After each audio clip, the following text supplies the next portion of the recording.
It's time once again for a regularly scheduled trustee meeting for July 24th. Mr. Jones, if you'll call the roll. Yes, Mrs. Stoker? Here. Mr. Wall? Here. And Mr. Lang has another commitment. Thank you. This time then we are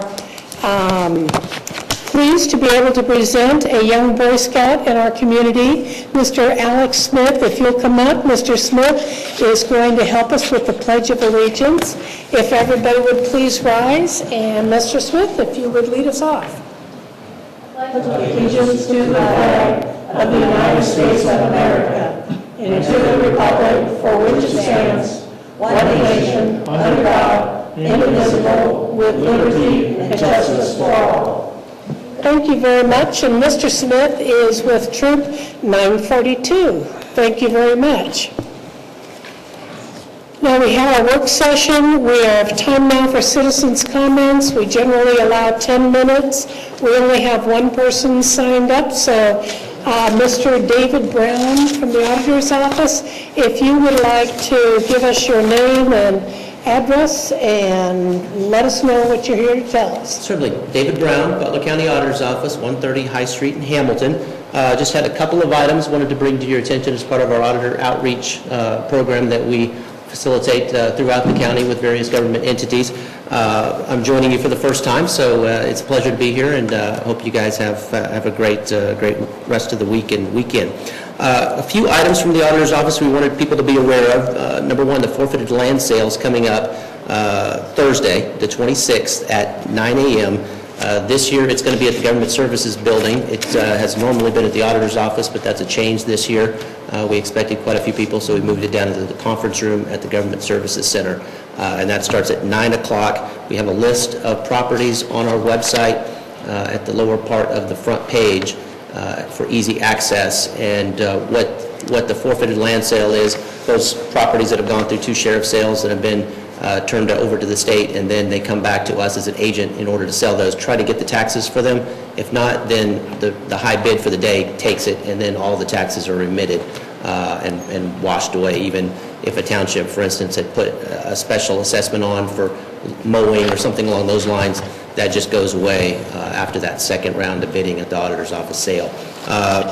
There has been, as some of you might have seen in the Journal News story today, where the city of Hamilton is utilizing the land bank for the first time, and they're taking 89 of those properties off the list of, I think they had maybe 95 to start with. So they're taking most of the Hamilton properties off the list, and they have the authority to do that under the ORC. So they are making that move, and that just happened.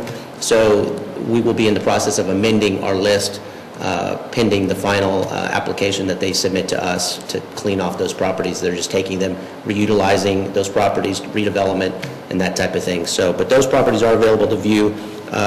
No properties in Westchester. Past couple years there's been one, I think, each year. This year, none. So that's generally a good sign. So that's again on our website at www.butlercountyauditor.org. The fair is ongoing, and we have a fair tent for the Auditor's Office. Encourage people to stop by there. We are offering for fairgoers penalty-free time for the dog tag if they want to renew and they forgot and they missed the tag deadline of January 31st, and they don't really want to pay that extra $14 and have been hoping they didn't get a visit from the dog warden. It'd be a good time if they're out there to go ahead and pluck down a normal 14, good through the rest of the year for a 2012 tag. Tax bills, even though that's the Treasurer's Office, we do like to let people aware of that. The August 3rd is the deadline for the second half tax bills. That is payable to the Butler County Treasurer's Office, and that's located at the Government Services Building on the 10th floor, and that can be handled. We also have a link on our website that gives them more information about that, but that is something they would handle through the Treasurer's Office with Nancy Nix.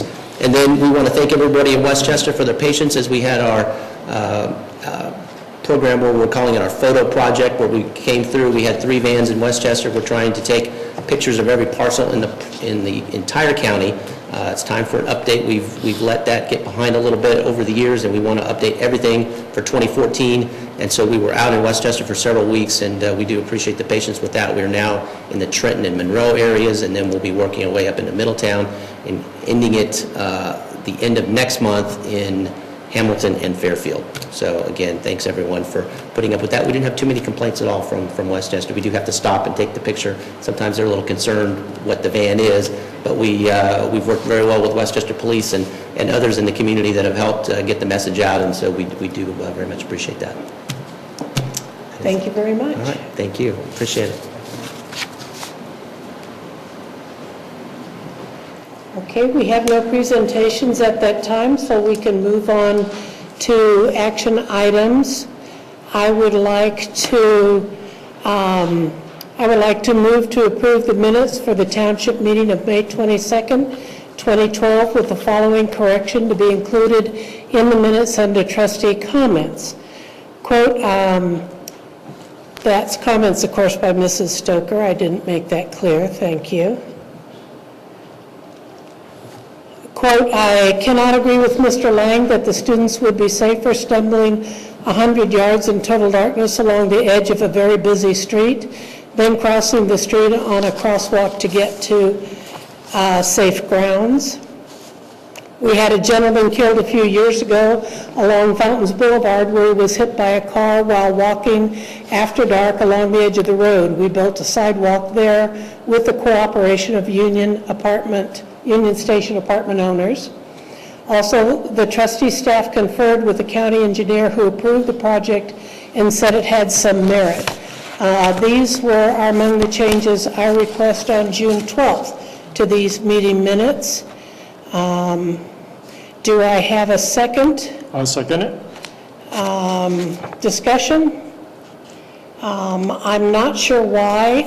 I've asked, I think, at least 3 times, if not 4 or 5. I thought it was extremely important that we include the fact that I mentioned not just that I thought the crosswalk, this is all about the discussion of the crosswalk on Eagle Ridge. It wasn't just that it was a safety issue. We had what I believe was a similar situation some years past where a gentleman had been killed who was trying to walk along a busy street. It happened to be Fountains Boulevard. At that time, we put in a sidewalk, which is used by many people to get to the Walmart shopping area. I felt that the issue of past residents who have died in circumstances somewhat similar to what we were looking at on Eagle Ridge and Eaglet was an important part of my decision to approve the crosswalk. And this is why I've repeatedly asked for this to be included with the minutes for that meeting where we did make that discussion, and these are distillation of some of the comments I made at that meeting. So did you want to add anything to the discussion? I want to add that safety of our residents is number one, is a priority, my priority at least. Okay. Mr. Jones, if you'll call the roll. Mrs. Stoker? Yes. Mr. Wong? Yes. And here's a copy of... Thank you. Moving on, I'll entertain a motion to approve payment of bills.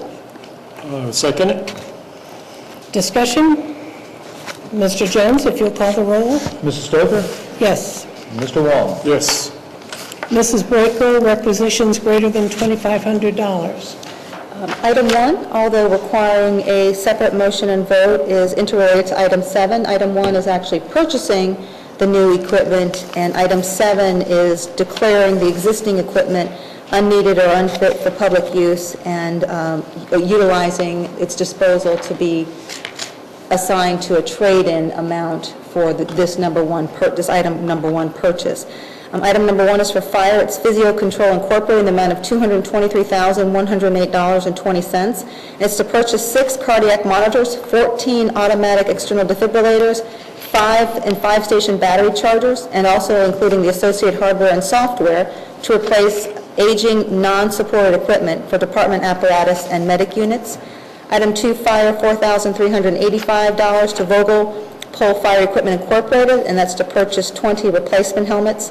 And services, item 3, $9,282.56 to B&J Electric Company, and this is to remit final payment for Beckett Park Phase 3 project. Staff did itemize a previous purchase order that was open to this vendor in order to effectuate and complete Beckett Park Phase 3 development. At the end of last year, as purchase orders were being reconciled, this purchase order was inadvertently closed before this final payment was remitted, and so requesting board's consideration to remit payment to this contractor in the amount that was left open at the time the original PO was closed. There is not additional money that was budgeted nor additional money that's being expended on this original PO that was encumbered, and so it's simply just opening a new purchase order to make that last payment and then closing it, or then it's fulfilled its purpose. Thank you. I'll entertain a motion then that we approve items 1 through 3. I'll second it. Discussion? Mr. Jones, if you'll call the roll, please. Mrs. Stoker? Yes. Mr. Wong? Yes. Okay, Mrs. Boyko, item E, under business items. Request of the board's consideration to advertise a request for proposals for Voice over Internet Protocol, VoIP, Unified Communication System for Fire Stations 72, 73, 74, and 75. Currently, the township has 5 separate phone systems. The majority of them work and coordinate and interact very efficiently. However, these outlying fire stations, there are systems that are in place about 10 to 18 years old. They are no longer, number one, are not compatible nor interrelated or interfunctional with the township's existing and primary phone system, and due to their age, the replacement parts become increasingly difficult to locate. The fire chief has had, as part of the capital improvement plan for the last several years, revamping those fire stations so that their functionality can be more consistent with the existing phone systems prevalent in the township operations, and so this has been an ongoing project presented to the board through your CIP. To replicate the current primary system of our phone system and to assign it to these outlying fire stations would be in the cost of about $100,000. The new technology, and what all the technology is gearing toward, is this Voice over Internet Protocol. And that is what the IT department or division is requesting the board's consideration for us to explore and implement in these outlying fire stations. This technology has been vastly reviewed by Mr. Keim and his staff, predominantly his staff, and he warrants its concurs with his staff's proposal in order to implement this. And the estimated total cost to install this unified telephone system for these 4 stations in the range of about $20,000 to $25,000, which includes all hardware, software, and handsets. And I think even more importantly is this technology can be sustainable, that when the primary township's phone system is antiquated in age and no longer useful for our purposes, the rest of the township can transition to this type of technology and protocol for phone systems very seamlessly. So requesting the board's consideration to advertise for this RFP. Thank you. I'll entertain a motion then to approve item 4. I'll second it. Discussion? Mr. Bruce, if you'll, Mr. Jones, if you'll call the roll, please. Mrs. Stoker? Yes. Mr. Wong? Yes. Mrs. Boyko, item 5. Item 5 was a discussion item at the board's last meeting in June. I believe it was June 26th, where we discussed Community Development's recommendation and suggestion to implement a general policy when dealing with the statute, Ohio Revised Code statute, in identifying and removing junk vehicles or vehicles that are determined to be junk based on that statute. And so at the time, the board did indicate that it would be something that you would want to adopt and implement as part of a general policy, but we wanted to give due notice to the residents and the business owners of the community. We did post it on the website. To my knowledge, when I last inquired about a couple days ago, there was no one had inquired about it. It was on the website for the month that we had determined, and there was no inquiry regarding this resolution. So we'd like to bring to the board's attention to approve statutory resolution number 09-2012, adopting a general policy pursuant to Ohio Revised Code 505.871 to provide for the removal of any vehicle determined as defined in 505.173 of the Ohio Revised Code, a junk motor vehicle. And what the general policy does is, without being specifically, it does assign a period of time, a notification period to alert the resident or the owner of the property that their vehicle has been determined based on the appropriate statute as junk. notification process, an identification process of how long they can abate that violation. And then if they do not abate it in the appropriate time, that vehicle can be removed. And I think as the board aware, as Westchester continues to mature and age, any opportunity to ensure property maintenance is a priority is going to be allow the township to sustain its property values and allow the township to remain a place where people want to continue to invest. Thank you.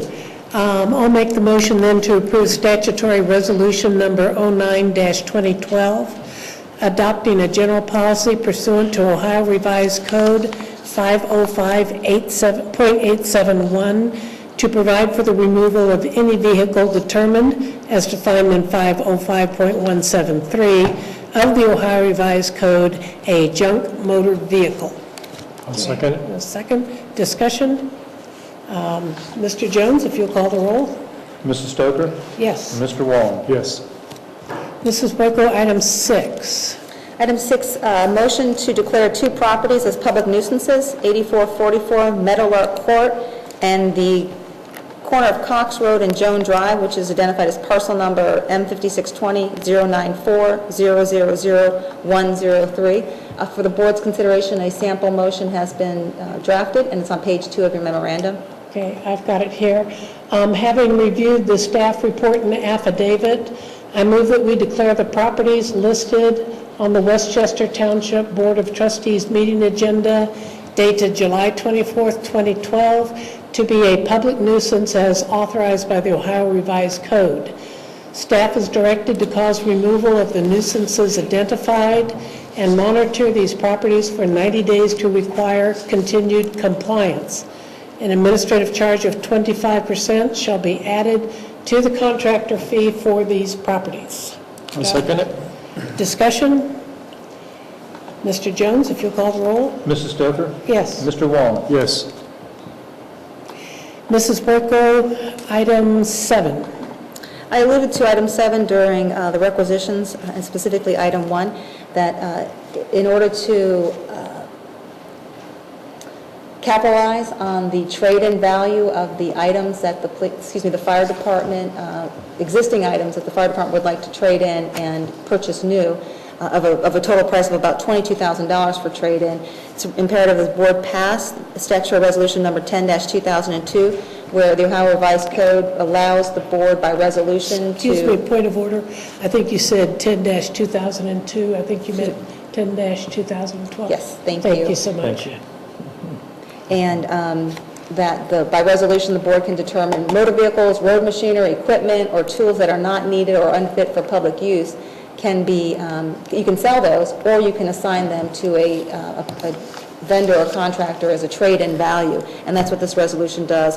Itemizes all of the items, the 5 cardiac heart monitors, the 14 automated external defibrillators, and the 5 station battery charges and their associated equipment are not needed or unfit for public use, and you're authorizing the sale of the said equipment to Physio Control Incorporated and crediting the sale price of said equipment to the purchase of 6 cardiac heart monitors, 14 automated external defibrillators, and 5 station battery chargers and associated hardware and software from Physio Control Incorporated.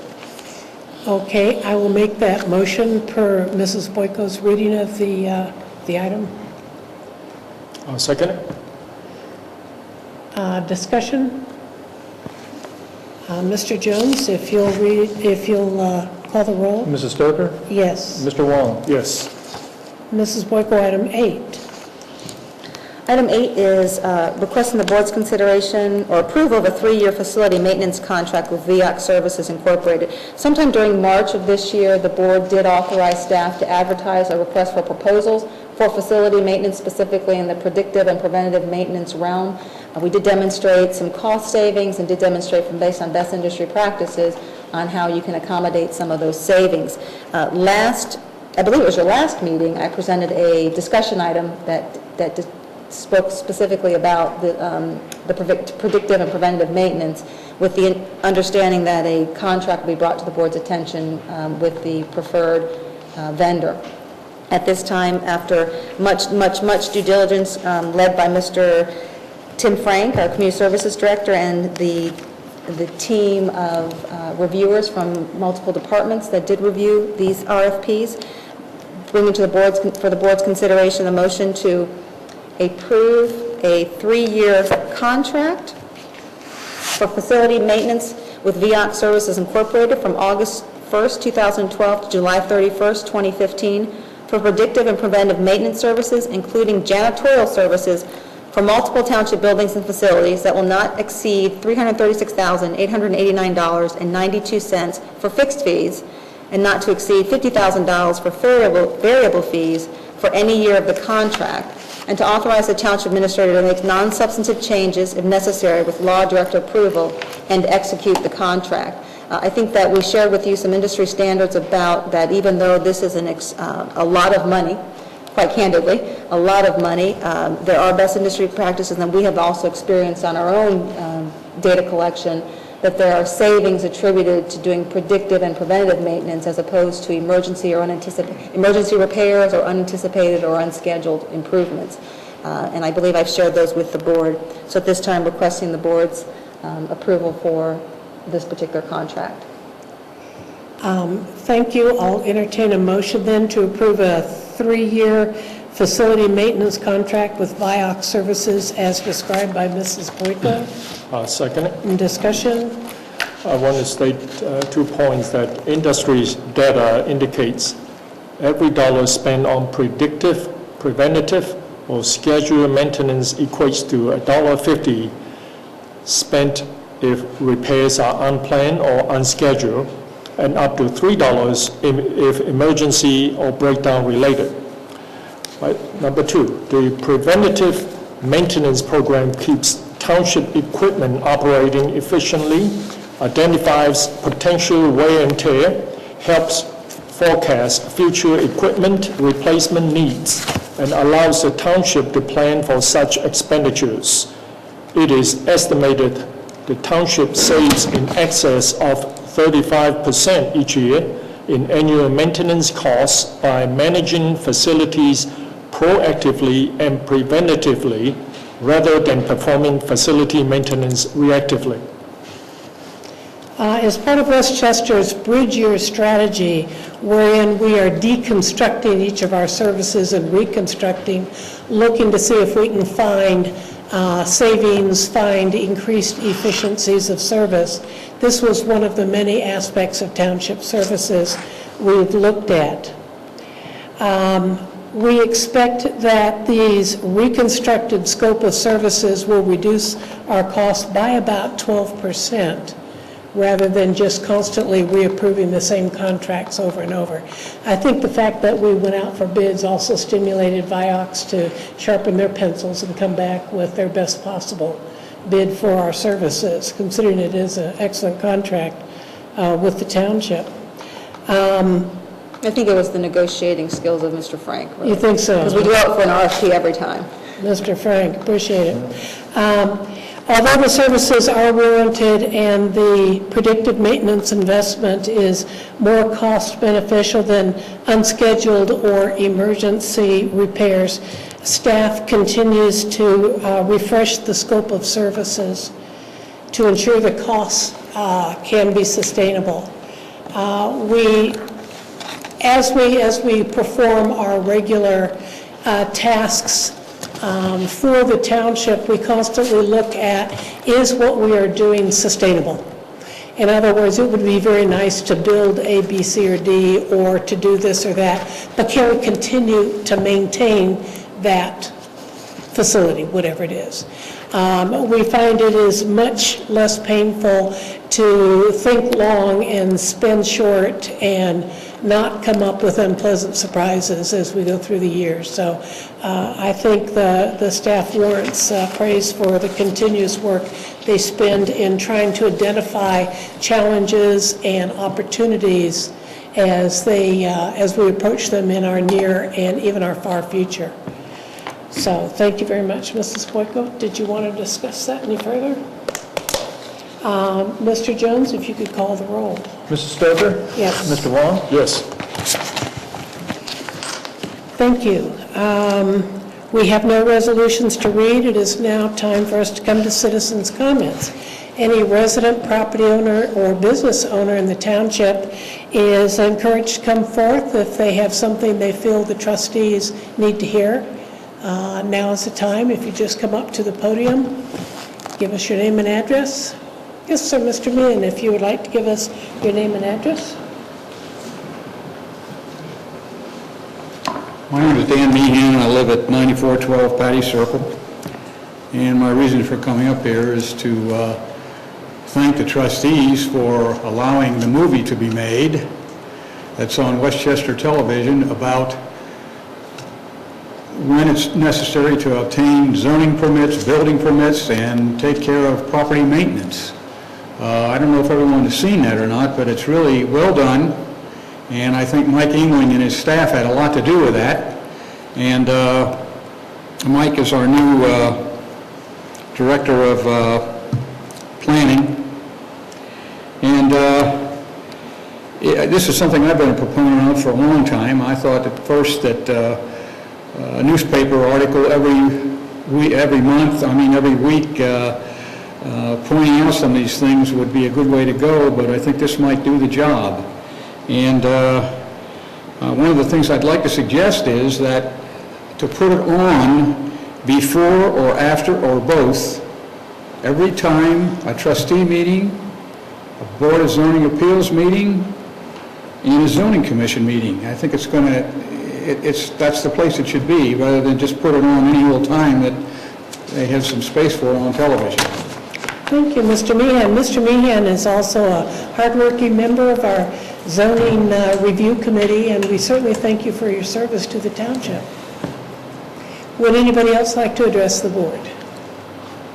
Seeing nobody coming forward, Mrs. Boyko, you have a discussion item on our Butler County 911 phone system. I wanted to update the board on efforts that staff has been working with the Butler County 911 radio and also now the emergency 911 phone system.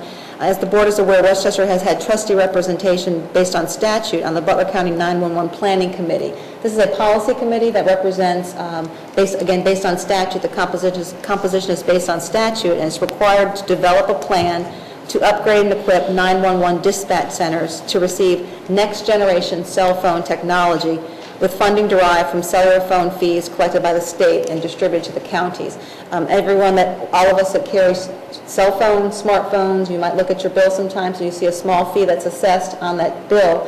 That is a fee that's charged to the telephone subscriber, cellular phone subscriber, and it's collected by the local telephone utility, in this instance Cincinnati Bell, and then receipted over to the state, and then the state has a distribution of those fees to local counties with certain dynamics. They have to have a certain number of public safety answering points or dispatch centers, and they need to be working toward a next generation platform or technology. And the next generation platform is inevitably being able to longitudinally, latitudinally receive the exact location from where a cell phone is calling 911 dispatch. Right now, the technology is depending on which tower it hits. It would give a vastly different location for that cellular phone call from where it originated. The next gen pinpoints and itemizes more specifically, longitudinally and latitudinally, those exact points. Additionally, next gen encompasses things that we probably can't even imagine right now. Obviously, you can't text a 911 call. The equipment's not developed yet, nor has the cellular phone company been able to detail how those components are transferred to a telephone, a number, numeric, as opposed to texting words, alpha. Next-gen videos could be streamed to 911 dispatch centers. Pictures, all those things are incorporated as part of the next generation. And the technology is going to be incremental. There certainly are probably going to be advances made through perhaps, obviously, location from longitude and latitude is probably the first technology that's going to be perfected. but then perhaps text, perhaps then the videos and pictures, et cetera. So the 911 Planning Committee is the policy committee established by the Butler County Commissioners, and Trustee Wong now serves on that planning committee. Trustee Lang did serve for several years prior, and based on appointment by this board. And so their charge is to develop a strategy and a plan to utilize that funding, although it does have a sunset, to utilize that funding in the most efficient way for public safety efforts in 911 phone system and the next generation. So with that said, the 911 Planning Committee has been very busy over the last 18 months, and last year they did identify a contractor, Solacom, in order to be the contractor of choice to actually install the 911 phone system throughout, interrelated throughout the county. And so they've been working with that contractor in order to start that installation. The installation is going to be incremental. It's first going to be deployed at the Butler County Sheriff's Office, and then from there, the remaining 5 PSAPs, Public Safety Answering Points, are going to be installed with this equipment. Inherent to this equipment is something called a master control site, which is, it's a computer cabinet about 6 inches high, 3 inches wide, and maybe 6 feet, feet, 6 feet high, 3 feet wide, and maybe 4 feet in depth. That is just a computer cabinet, and it is the hearts and guts of the whole phone system. In order to, this is a $1 million investment, and in order to effectively spend that investment, it is recommended that there be 2 master controller sites, and that they be located at different locations throughout the county. It is the recommendation of the advisory committee, which is the technical group that does a lot, that is doing a lot of the research and a lot of the recommendations and interviews in order to effectuate this program or this project. And it is the recommendation of the advisory committee, which is staff representation, and it is the concurrence, I believe, of the sheriff's office and also the sheriff's staff, that there be these 2 locations. The county is requesting the board's consideration, is requesting that Westchester consider its data server center as an alternate, as a secondary master control site. And so I'm bringing this to the board's attention. Staff has been reviewing this request and has determined that there is really no detrimental or adversely impactful or impact to the township in order to allocate space for this master control site. And in fact, the benefits may outweigh any kind of detriment. And the only detriment that can be identified is slight increase to our electrical costs. We currently have a cabinet that houses our current and existing 911 phone system. It's out of Cincinnati Bell. And that cabinet that's conducting our existing 911 phone system would simply be replaced by this master controller site. And in terms of dimensions, they're basically the same in terms of those dimensions.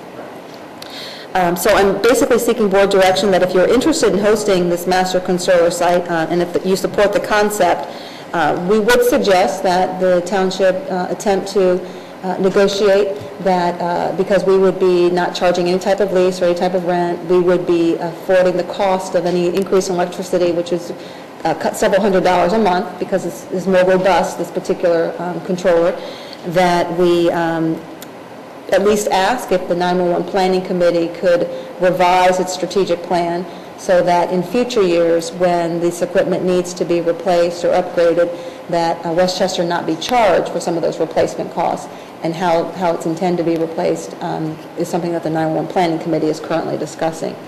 So wanted to bring that to the board's attention. If you feel more comfortable in waiting, I did have the opportunity to discuss this with Trustee Lang, and but if you would feel more comfortable in waiting for him to be present before you give any kind of direction, staff can continue to do the research and can continue to see what the transition would look like, and then come back to it at a later time as well. Why don't we do our discussion, and then you can let us know if our conclusion is similar, if not exactly the same as Mr. Lang's. If it is, I don't see any reason why we couldn't go ahead and give direction. Well, But, Just to be clear, I did Otherwise- not have that detailed discussion with trustee Lang. He is aware that this is on the agenda this evening, and he is aware of this item. In terms of him giving me his position, I have not received that yet. I have no problem then with waiting if it won't be detrimental to the service to have us wait, because that is a significant responsibility. And there are some things I think we should discuss about adding to any contract. As you were saying, we need to be held harmless from any responsibilities for maintenance or damage due to storm or, yada, yada, yada. Oh, yeah, that would be a given. We were talking more in terms of its actual replacement cost, that we would also maybe potentially be held harmless. We'll see. All that, right, all that. So if it is not a problem to just moving forward with that program, I would prefer to wait, Mr. Wong. I concur. I guess I just want to make sure there's any objection. Not to me. Strong objection from the board? Okay. We're basically helpful. talking about moving to the next we're basically talking about how moving to the next generation of 911 calls, for example, where if you're in a bad accident out on a county road and you call 911 now, they aren't quite sure where you are. With the new system, they'll know exactly where you are. So it's a significant improvement for citizens. And it might bring some other bells and whistles too, but for me, that is an immediate improvement. And what we're currently talking about here is the county service would like to know, could they put a redundant backup hardware in our dispatching building. I just want to clarify one point that you made. It's not that as soon as the new system is installed, it's poof, longitudinally, latitudinally, you can sorry. identify exactly where. They've There's still some phase things it that. in. Well, no, there's still some things that the industry, the cellular phone service needs to do in order to equip those satellites and those towers appropriately for that type of technology. So it's Right. not going to be. Thank you, but it's in the process. Yes. That's what we're headed for on that journey. Yes. Because today, majority of the emergency calls are from cell phone, wireless, and that this new system is warranted. I think our calls, don't quote me on this, but I think it ranges from about 65% our cellular. 65% emergency calls on cell phones. Cell phone, wireless. Something like So that. It's a very large amount anyway. And this funding is to upgrade, buy new equipment at no cost to us. Good, we can wait. Okay. There's no objections is what I'm sensing. No. We would entertain hosting it, but. Correct. Right, okay. I don't think so. Thank you very much. But we're both fine with waiting until Mr. Lang can be here so we can discuss it as a full board. Certainly. Do we have any other comments you'd like to make for tonight, Mr. Lee? Mr. Wong? No? No? I don't. I would just like to say that for those who haven't noticed it, our final improvements to Beckett Park have been made. We have had an amazing outgrowth, in particular wildflowers, which were planted around the lakes on Beckett, and I've been encouraging friends to take a walk on the wildflower side out there and see how many wildflowers you can identify through the spring, and even now there's just a stunning variety and number of wildflowers. It'd be a nice family excursion just to see what's out there. And that's all I have at this time, so I can request, Do we have executive session? do you have a We have copy of? executive. Thank you. At this time, I'll make a motion to adjourn the regular meeting and go into executive session with legal counsel for the purpose of considering and discussing personnel matters, a proposed tentative agreement for contract negotiations for a certain collective bargaining unit, and certain benefits and compensation for non-contract employees. We'll be considering and discussing current and pending litigation, and the board will not return. So thank you very much I'll for second. attending. Okay, Mr. Jones, if you'll call the roll. Mrs. Stoker? Yes. Mr. Wong? Yes. Thank you very much for attending.